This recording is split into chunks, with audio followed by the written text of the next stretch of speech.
Hello everyone, I trust you're doing well. After Naughty Dog left to work on the acclaimed Jak and Daxter, Universal chose the much-loved Traveller's Tales to develop the next Crash game. Despite mostly being known for making the LEGO games these days, back then they got their mainstream attention from making film games such as the first two Toy Story film games, the Bugs Life game, and Bugs Life and Toy Story 2 in particular are known for being licensed games done right. Originally, they were going to call this game Crash Bandicoot Worlds, and the story was going to focus on Dr. Cortex controlling the weather of different planets with the aid of a villainess called Elemental. It was also going to combine the usual linear levels with some open areas. As you can see from this demo, they were pretty ambitious, and that's not even accounting for the new love interest for Crash, Coco having a long-lost evil twin, and other elements that ended up being left on the cutting room floor. This is because internal conflicts resulting from a multi-platform deal between Vivendi, Konami, and Universal forced production to start over, and now Traveller's Tales only had 1 year to make this game. With this in mind, they went with the safest route possible. Just do Crash Bandicoot 3 Warped again. This makes the Wrath of Cortex the first Crash game to be on multiple platforms, but over the years, fans use this game as proof that only Naughty Dog can make good Crash games, as they consider the Wrath of Cortex to be the first bad Crash game. Probably because a lot of people don't really care for Crash Bash all that much. But here's the thing. This is the first Crash Bandicoot game I ever played. I was at my friend's house, and he introduced me to Crash this way, and we played through nearly the whole game together. So I'm going to try and put my bias towards this game aside and be objective. Does this game hold up without the nostalgia getting in the way?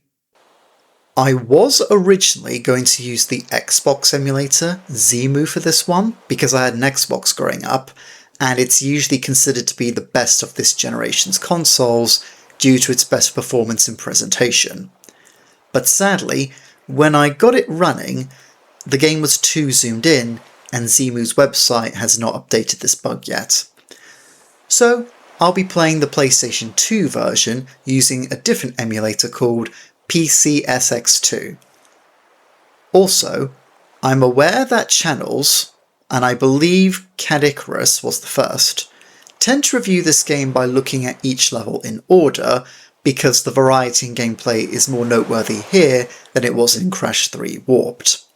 After playing through this game, I agree with this. So I will also review each level and boss in order. Finally, just for brevity's sake, I will refer to this game as WOC, short for Wrath of Cortex, and its predecessor as Warped, just to speed things up. When you start the game, just like Crash 3, you have a warp room in the form of Coco's portal chamber, with earth, water, fire, wind, and space-themed rooms with 5 acts each, plus a boss fight. Just go up to the pad and stand on it to start the level. You can also go up to this monitor where Coco is to either load or save your game. Level 1. Arctic Antics. Quite the risk starting a game with an ice level, but it's not a bad thing. I noticed here and in the portal chamber, when I was testing the controls to see what I had straight away, that Crash feels lighter in this game, to the point where it felt like he was going to jump further than I wanted him to. I also noticed I couldn't spin out of a slide this time, which made running towards enemies something more of a calculated risk. But apart from that, everything here is accounted for.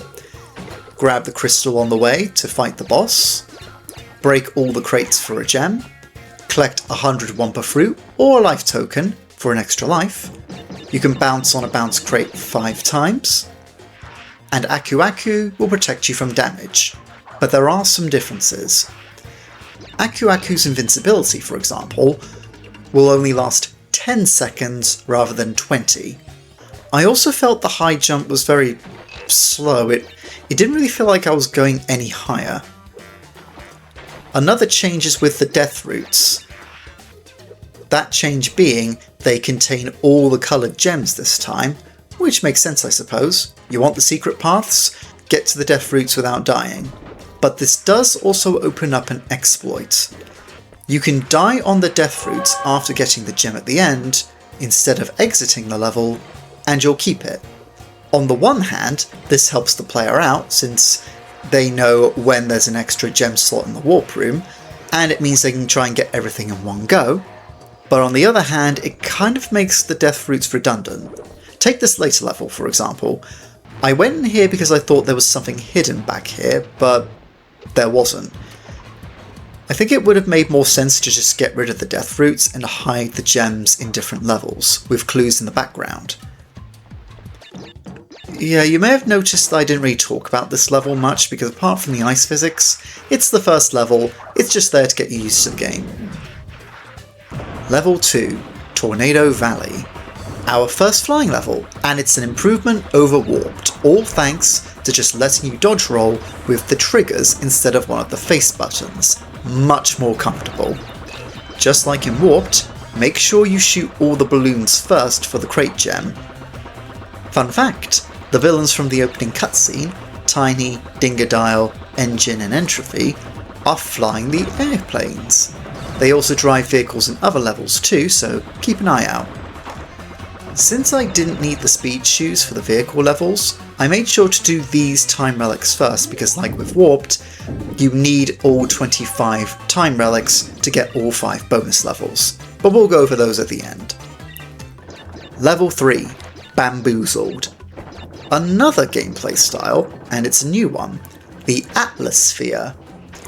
This is more of a physics-based level than the platforming levels. You build up speed and make your way to the end. At first, I didn't really like this because I was missing the crates, so I had to take it slow. But once I did the time relic and went as fast as possible, I'll admit, I thought it was pretty fun. But that's just the first one, let's see how the later ones do. Wizards and Lizards, a medieval level and one of the game's earliest highlights. It has wizards, whose spells follow you for a bit, and the lizard in question.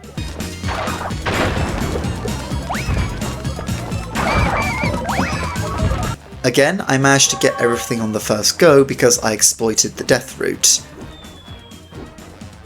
But apart from that, another good platforming level. Level 5, Compactor Reactor. You start on a minecart where you can lean left and right to break the crates and change tracks. You're past the yellow gem route, so you'll have to come back to this level later. The kart section is pretty short, so if you prefer the platforming, don't worry, it won't take long. But this is where the game's rushed development starts to show. For example, the obstacles give you plenty of time to rush past, the enemies and the splash damage of their attacks are too far spread, and they don't change their aim if you get close. They don't even try to take a swing at you. Honestly, the biggest threat was the height of these crates because I just thought I wasn't going to make the bounce. When I did come back for the yellow gem route, it was a case of trial and error admittedly, just memorise where the nitro crates were. Pretty cheap if you ask me, this level was alright. Boss number 1, Rumble in the Rocks.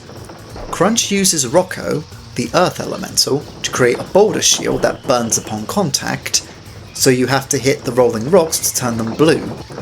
Once they're all blue, Aku Aku will use his own mojo to break Crunch's shield apart and make the blue boulders fall on top of him. If Crunch touches them, they'll turn orange and they'll burn you when you try to turn their colour. If Crunch touches them, they'll turn orange and burn you if you touch them.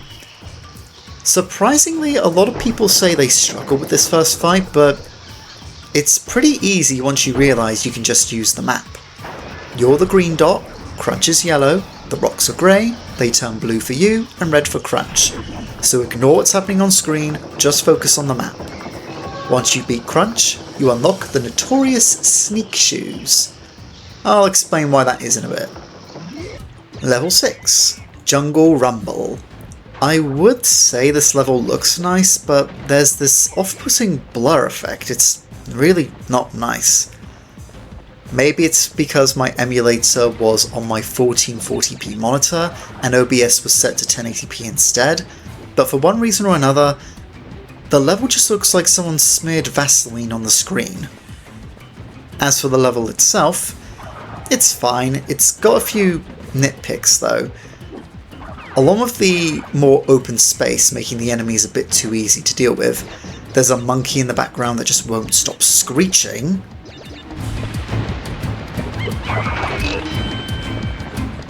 And while I do like this waterfall effect here, this is where you quickly realise the sneak shoes become redundant later on.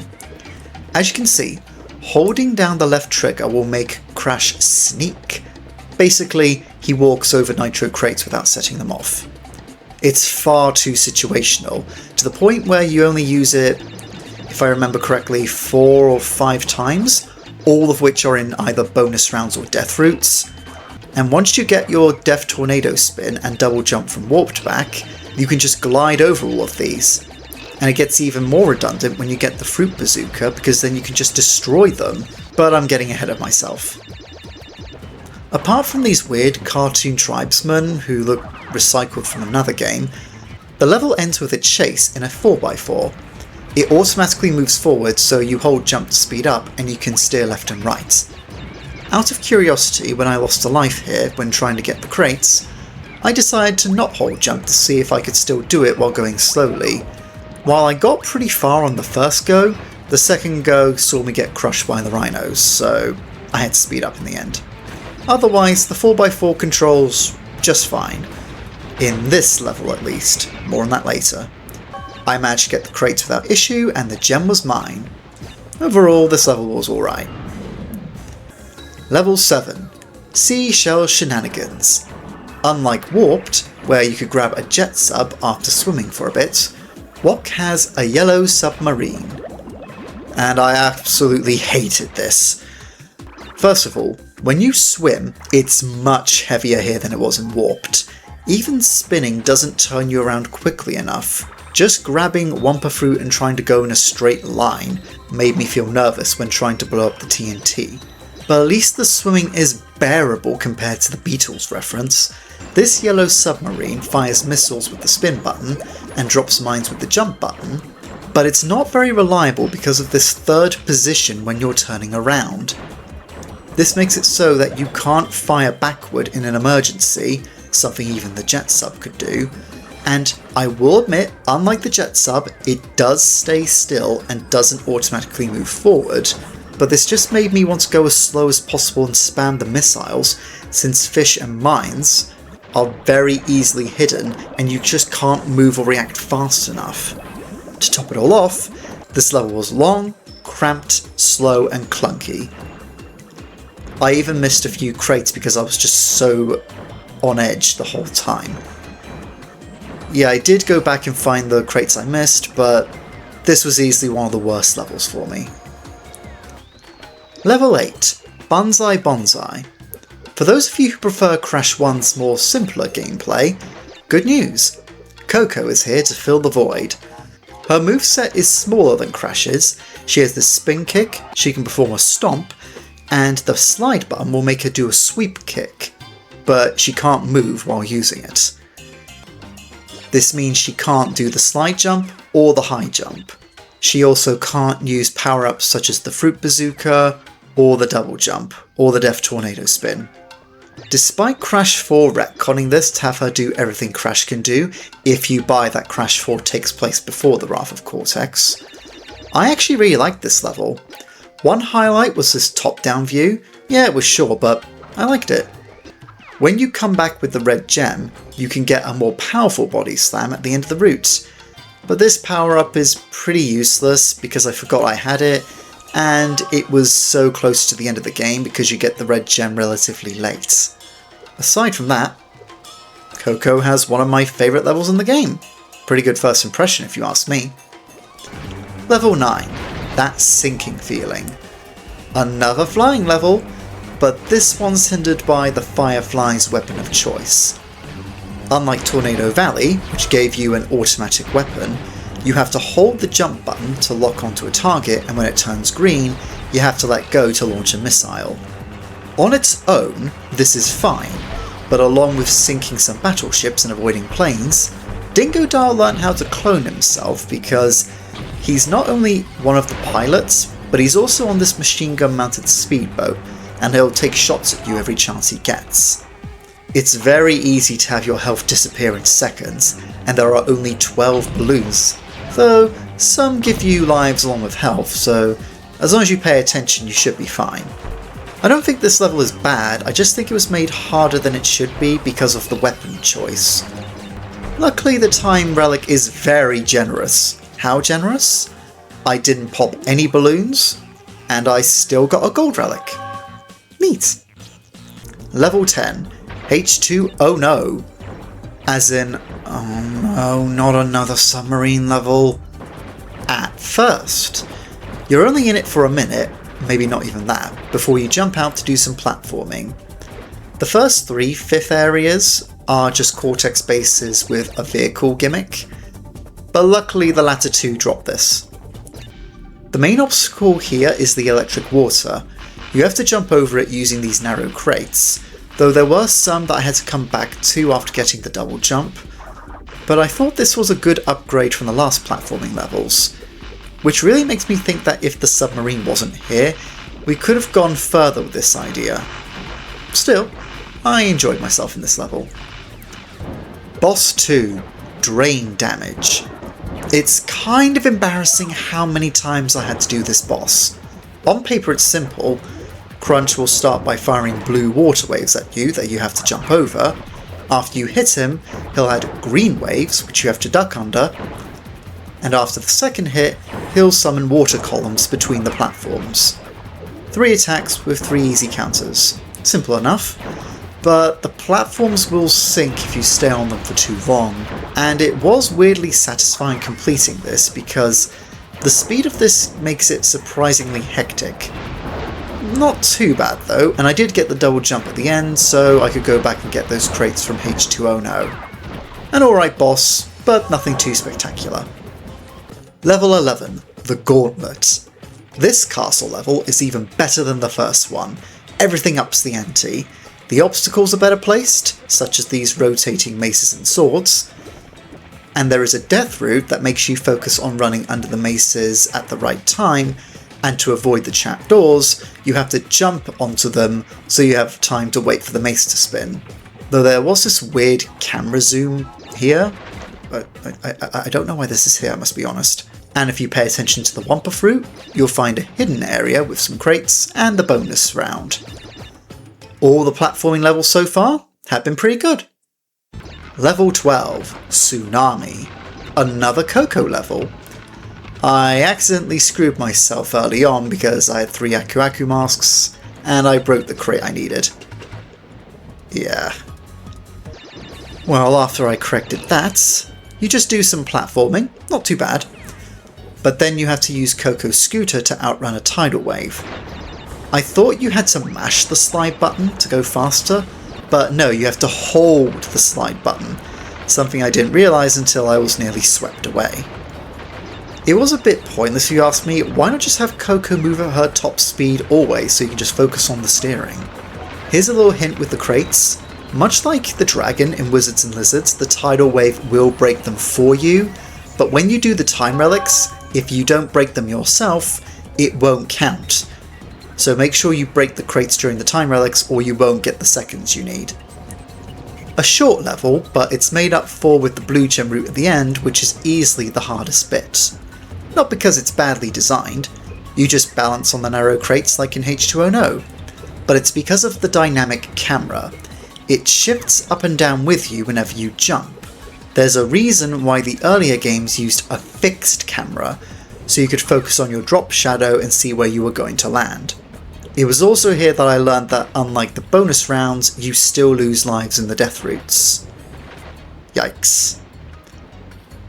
It took me a while, but I was soon able to get it, and I just lost another life, and went back to detonate the crates. Short, but it gets the job done. Level 13, Smokey and the Bandicoots. In this race, Engine, Entropy, Tiny and Dingodile will race you in hot rods while you use the Jeep. Like the motorbike levels in Warped, I decided to go slow on the first go so I could get the gem from breaking the crates. But this was one of the worst parts of the game for me. As you can see by how slow I'm going, there are two problems with the Jeep. The first is that it doesn't turn, it more so slides. You can even turn on the spot when you've completely stopped. And the second is that the Jeep takes off like a rocket, so you can accidentally miss crates. Since you don't have a reverse gear, if you miss one crate, well, you're going to have to leave the level, go through all those load screens, and start all over again. I'm not lying, this genuinely took me 16 tries just to break all the crates. But here's the plot twist. I hated this level for the crate gem, but the actual race? I won it on my first try. I even got a decent time relic on my first try. Yeah, somehow the crate gem was horrid, but the actual race was a-okay. Funny how things work out sometimes. So not good, not bad, it balances itself out. Level 14, Eskimo Roll. The next atmosphere level in the Arctic. Remember this? How about the villains? They're now out of the vehicles and are trying. They're trying to stop you. Yeah. The main obstacle are these holes, which I'm assuming are ice-cold water or hotspots. I only learnt during the time trial that you can roll into the penguins when they stop attacking, but better late than never. There was a lot of waiting on these platforms with a crate hidden off to the side, and these chutes are really only useful if you fall down. It's a step up from Bamboozled, but it's weird how it took us this long to get another Atmosphere level. Honestly, I'd gladly take more of these over the submarine. Level 15, Fahrenheit Frenzy. Another good platforming level, how about that? Although this one starts with this helicopter pack. You hold jump to move forward, slide to go back, and ascending and descending are inverted. You can't change it in the options menu. Awkward but unoffensive. It's essentially H2O No but with magma instead of water. Similar obstacles, same enemies with the same poor AI, and it's the first of two levels to have a honestly useless power-up. If you break these crates with eyes on them, you turn invisible. It lets you pass through lasers, but it only lasts 3 seconds, so it's not really helpful. Just dodge the lasers in case it wears off. It also has a neat little reference to the Arnold Schwarzenegger film Total Recall, based on the short story We'll Remember It For You Wholesale, with this X-ray screen. Though, much like Jungle Rumble, the heat effects just make the level look blurry. It's noticeable when you see Crash up close and then look down the hallway. Again, it doesn't ruin the level, it just looks unprofessional. It was a bit annoying when I missed 2 crates and I was forced to do the boss fight first, but I found out where they were and it wasn't that bad. Speaking of the third boss, Boss 3, Crashes to Ashes. In this boss, Crunch will use Pyro to make a wall of fire that you need to run away from as he chucks molten rocks at you. Once you get to this mech suit with a fire hose attachment, you have to chase him and spray him with water to cool him down. Do this 3 times and you win. The later 2 rounds give him an extra attack. The second is that he will drop smaller rocks behind him when running away from you, and the 3rd round has his boulder split apart to catch you off guard.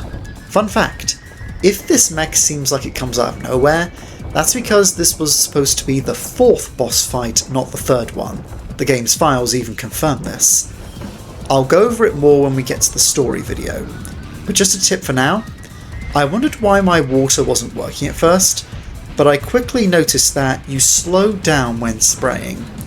So don't spray immediately, get close to him first, then spray. I also noticed when I won that Crash ran forward automatically. I'm not joking, I didn't push forward, he just ran to the top. Not important, I just thought it was worth noting. Other than that, I thought this boss was pretty good. I died a few times and it forced me to pay attention. Level 16, Avalanche. The next Coco level is simple at first, an easy bonus round, enemies are easy to dodge. Yeah, there are some nitro crates on the slippery slopes, but I got used to it. The real challenge comes at the end of the level. Don't worry about the crates, the avalanche will break them for you. What you need to do is get through all 22 gates to get another gem. If you miss one, you either have to let the avalanche kill you, or you have to restart the level. I will admit, I did cheat here and use a save state just to speed things up, but it was honestly a pretty fair challenge. Even using the slide button to speed up, just let go when you have to make a turn, and you should be able to still outrun the avalanche. Another good Coco level. She's doing pretty good. Level 17, Droid Void. I hated this level. First of all, the lasers weren't that bad, it was the monkey bar climbing. It's so much slower than in Warped. If you look at it side by side, it's like going from Super Smash Bros. Melee to Brawl. That's the speed difference we're dealing with here. The fact that the second session has this electric floor and ceiling gimmick didn't help much. And then we get to the mech, known as the Crash Loader in the Japanese version because it's an Aliens reference to the Power Loader. Despite only appearing in 2 levels and a boss fight, this mech suit quickly became one of the game's low points. The good news is, you can just break wooden crates by touching them, and you can break metal ones by jumping on them. And you can jump off certain enemies with it. The bad news is, you're a bigger target now, and it's got an awful weapon. You hold the attack button to aim, and then release it to fire. Sounds simple, right? Well, it would be if it wasn't for the fact that the aiming is much worse than the Fruit Bazooka. For one, you can't turn while aiming, you're stuck in place, unlike the Fruit Bazooka where you can turn around while aiming. Along with that, you also have a delayed jump when standing still, so you need to move before jumping, which adds to the pressure of being a bigger target. The mech suit was honestly a bigger problem than the level being dark. I actually didn't mind that, that was fine, I didn't mind it. It was just, the way the cannon aims, it's either too loose, too stiff. Just look at my footage. I'm actively fighting this thing. And sometimes, another problem with the cannon, sometimes when you let go of the button, you'll either still fire one per fruit anyway, or it just won't. Honestly, Traveller's Tales may have well have not bothered with this. It would have been a decent dark level to platform through, but this simple mech edition just made me want it over and done with. See this right here? This sums it up perfectly. I'm just trying to hit the last crate, and it just refuses. The biggest slap in the face actually came from afterwards when I did the time relic trial, because I just bolted for it, I missed almost everything, and this time I actually managed to hit the crate bouncing off the enemy, unlike the first time. I hate this level. Level 18, Crash Droids. This is the most hectic flying level for me because Coco's rocket turns on a dime, and the lack of a targeting reticule makes aiming a bit finicky. What you have to do is destroy all the shield generators orbiting each of the 3 space stations before you can destroy them. You can also shoot the asteroids if they get in your way, and there are quite a few balloons with health should you get overwhelmed by the other ships. It's better than that sinking feeling, though if you're too reckless you can still lose all your health in seconds, or in this case, you'll just end up bouncing off the space station over and over trying to turn around. But the time relic is pretty generous, so overall, pretty decent. Level 19, Coral Canyon. The last underwater level, and I hated this one too. You spend the majority of it in the submarine, and like Seashell's shenanigans, I had to go slow for this level, just so I didn't die instantly because fish would just swim way too fast, and again I just couldn't see the mines coming. It's slow, it's heavy, it's not enjoyable, but at least in the later part of the level you do ditch it and just swim normally, and doing the Death Tornado spin does speed things up. But it's still a cramped level with poor enemy placement. I did manage to figure out the best route to get through this level without getting hit, just so I could get the time relic as easily as possible, and I did get the crate gem on my first try, but I honestly can't decide if I hate this more or less than Droid Void. Level 20, Weathering Heights. Another level with the useless invisibility crate. But there's no gimmick at the start, so it's just good platforming. The main highlight are the spinning blades that are much more forgiving than the ones in Crash 2's sewer levels. There really isn't anything for me to say here, it's just a good platforming level. The only blemish being, again, the slow monkey bars. Boss 4, Atmospheric Pressure. Crunch now uses the wind elemental, Lolo, to turn into a living tornado with lightning powers. For this fight, you have to shoot the part of his body that's attacking you. Lolo will actually highlight which attack is coming, and you have to get as many shots in as possible before the attack ends while evading it. The first time I did this, I was torn to shreds.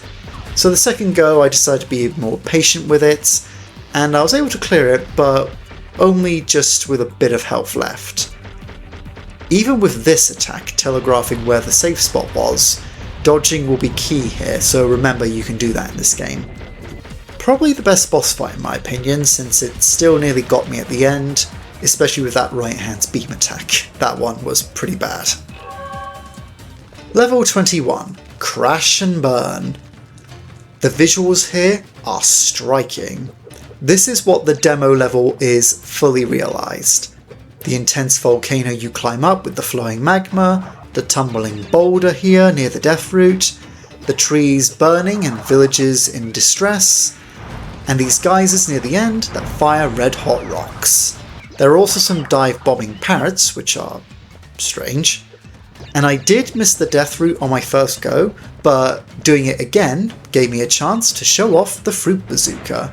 Just hold the left bumper, aim, and fire with the slide button. Honestly, a fun palate cleanser after Droid Void in Coral Canyon. I really appreciated this level. Level 22, Gold Rush. I'm honestly surprised how easy I thought this level was, especially since this is one of the longer levels. Quick word though, don't spin these birds, jump on them, your spin attack doesn't work. Along with these inflating cacti, there are these outlaws that will chuck clusters of dynamite that explode after a few bounces. After another slow monkey bar section, we have a hand cart, but I took this one slow so I didn't miss any crates. Basically, you mash the jump button to speed up, which I did for the time relic, and you press the spin button to kick upwards. I know this is already the longest level, but again, I just wanted to make sure I got the crate gem on my first try, so I didn't mind it. But the end of the level has a lot more monkey bar sections. You know, this level probably wouldn't be as long if they just let you monkey bar faster. Even getting the speed shoes after beating the final boss doesn't speed this up. Level 23, Medieval Madness. Another atmosphere level, and the design here really isn't that clear. At first it starts off okay, because it is clear where you have to go, and you have space to get around the nitro crates. But then you have these tilting platforms and an extra route with this lift, so make sure that you really check around. And then once you get past Tiny Tiger and avoid blasts from the other rogues, this is where it gets a bit misleading. You have this checkerboard route with different dead ends while Entropy and Dingo Dial take shots at you. When I got the crystal, I didn't see the part I was supposed to go down, so I thought, right, now let's find the exit. And I ended up rolling around for a minute or two before I went back, and yep, now I saw it. It didn't help because it looked like I just couldn't clear the gap without enough speed. Although, to the level's credit, it is clear at the end that if you go where the gem would be, that's the end of the level, and the rest of the crates are upward along that path, so I mean, it's not bad, I just think this level needed another redesign. Level 24, Crate Balls of Fire.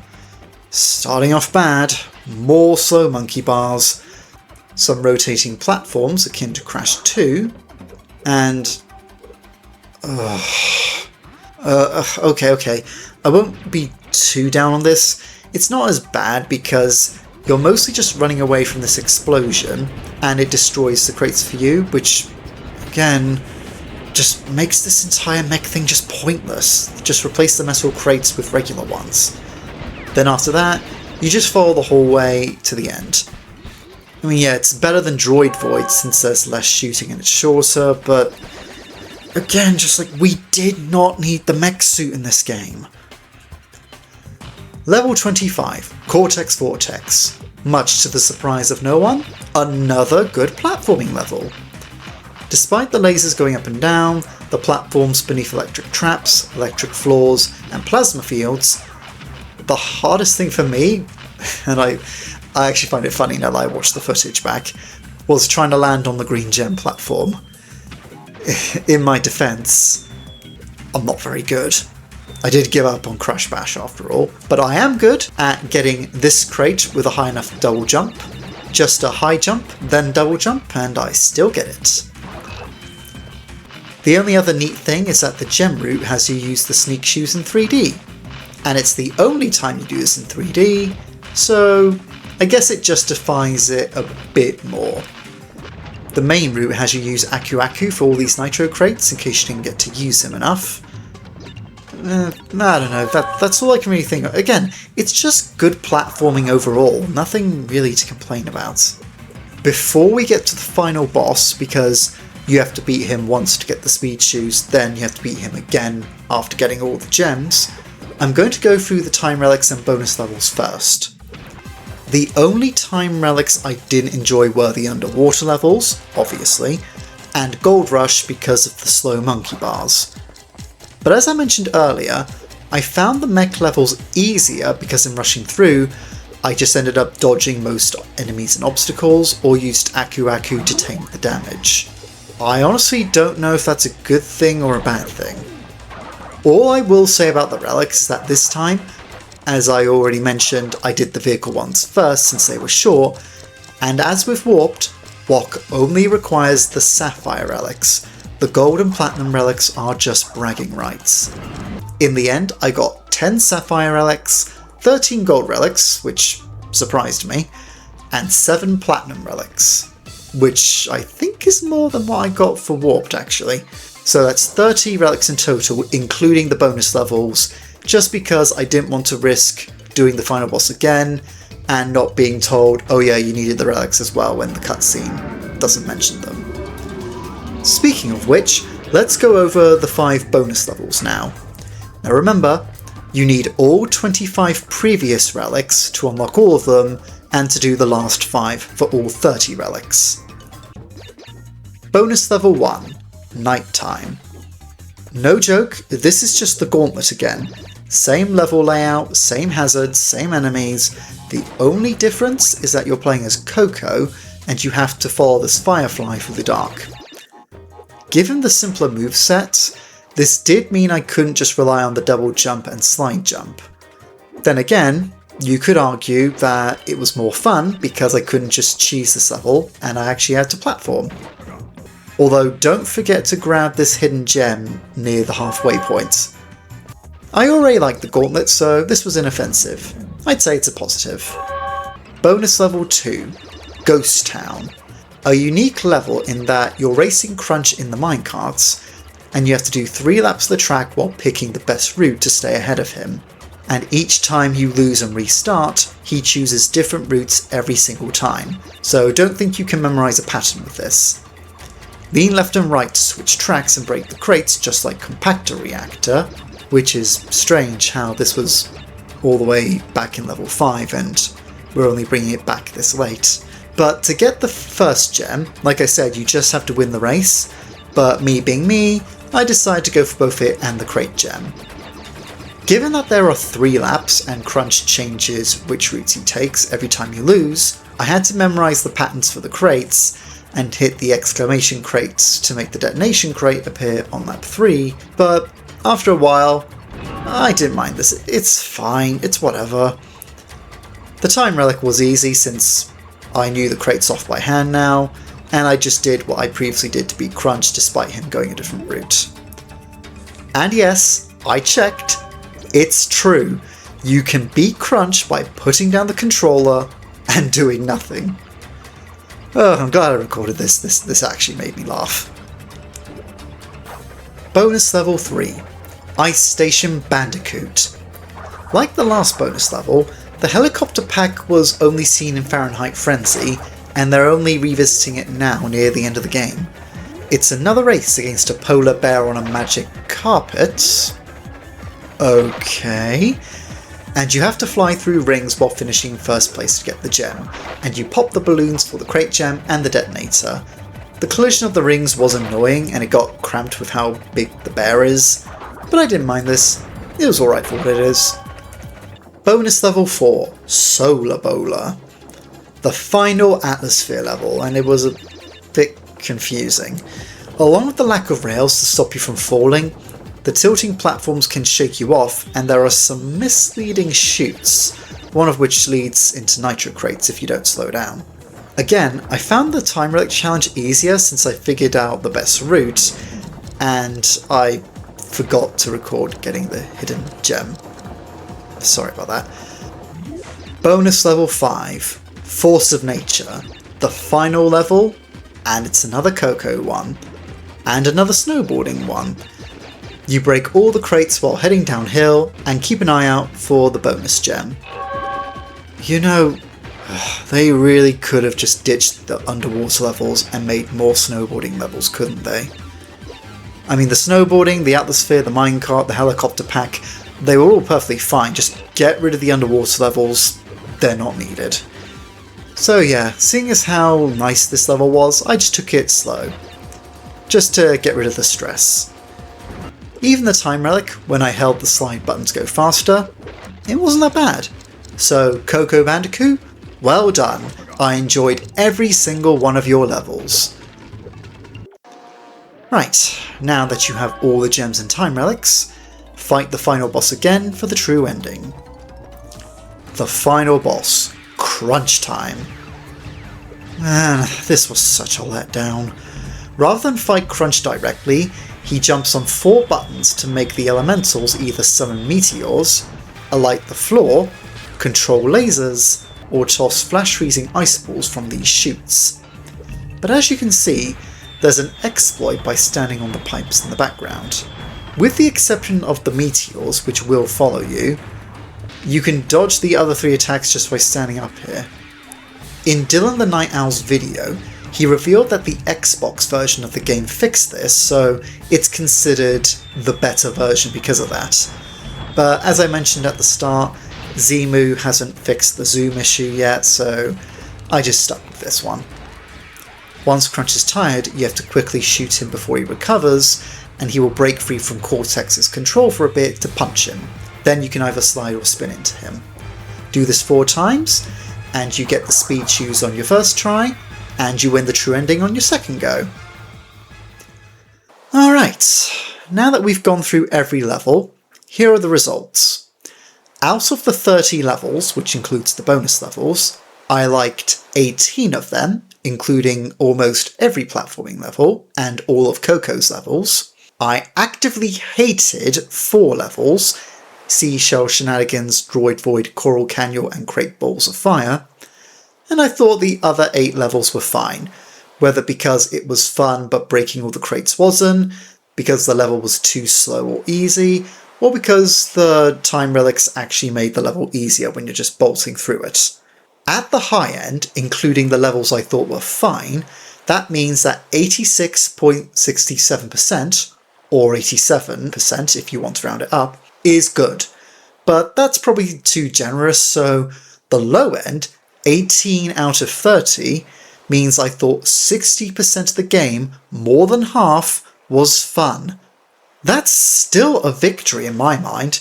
I'm a glass half full kind of guy anyway, so no, I don't think this game is bad. I think part of the game's negative perception has to do with how it looks. I mean, it doesn't look bad, but the effects like the heat and rain in levels like Jungle Rumble and Fahrenheit Frenzy doesn't do the game favours. The character models, except for the masks, which I think look fine, just look off. Crash isn't anywhere near as expressive as he is, and he looks oddly hench when walking. Coco's eyebrows on her life icon and her mouth movements just make me uncomfortable. And Crunch's face never changes. From his eyebrows to his jaw, he has the same facial expression from the start all the way to the end, which just looks rough. Compared to both Jak and Daxter and Sonic Adventure 2, which came out the same year, this could have looked much better. I know that Traveller's Tales had to rework this game with only 1 year left, but I have to be honest about this. Luckily, the game's soundtrack, which keeps being put on and taken off Spotify, so keep an eye out for it, is agreed to be a major highlight, even among people who don't like this game. Here are my favourite tracks.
I think the voice acting's good too, but I'll go over my thoughts on the cast members when I do the story video at the end, so we'll get to them another time. Along with that, there are some levels such as Crash and Burn, the castle levels, the Chinese levels that I do think genuinely have very good art direction. I think these do look nice. It's just that the emptier levels and the underwater levels that are either too dark or just a mishmash of textures really don't do this game any favours. And some of the enemies, like the tribesmen, just look wrong. I do think the PS1 games look better, not because the visuals are of higher quality, but because the limitations forced Naughty Dog to embrace the Looney Tunes art style. Though it really wasn't fair on Traveller's Tales' part to try and update this, considering the crunch time. No pun intended. You know, I think if Traveller's Tales weren't forced to start over, I think this game would be much more fondly remembered. If you want to see what we could have gotten, I'm going to link you to John Burton's channel, Game Hut, in the video's description. He was the head of Traveller's Tales for 29 years, and he gives all sorts of behind the scenes details, including scrap story beats and level concepts. But as for what we actually got, yeah, I'm glad I played it. I don't think I've wasted my time with this. I think people have been harsh on this game, but I enjoyed it. Don't get me wrong, I hated the mech and I hated the submarine levels, but those were just 4 levels, and while I thought the Jeep controls were poor, I won the race and got a decent time relic on my first try. It was just the crate gem that irritated me. Do I think this game deserves to be Crash 4 more than It's About Time? Probably not, but then again, that game's flaws are different from this game's, and we'll cover that when we get to it. And I don't think that we should just forget this game exists, especially since Crash 4 did end up copying some of this game's ideas. Again, we'll talk about that another day. All said and done though, do I recommend the Wrath of Cortex? Yes, for the most part. It cuts out the backtracking thanks to that Death Route exploit, and I didn't mind the time relics because I knew to get them this time. But if you're looking for something on par with Crash 2, Warped, the Insane Trilogy or Crash 4, you may be disappointed or think this game's just fine. So, Crash fans, I'm going to stand up for this game. It's not bad, you're just being mean. Not as mean as Universal though, with their strict production deadlines. As we're going to learn in the next video, because this game reviewed and sold well enough, Traveller's Tales got one more chance to make a Crash game, with an arguably worse production, which definitely shows in the final product. So, coming up next, we're going to take a look at Crash Twins Sanity. I've always wanted to play that game but never got around to, so let's see how it fares. For now, let me know in the comments, do you agree with me that this game is overhated, or do you disagree and think it should be forgotten about? Thanks for watching, and make sure you tune in so you don't miss the next episode. I hope you look forward to it, and until then, enjoy the rest of your week. Take care.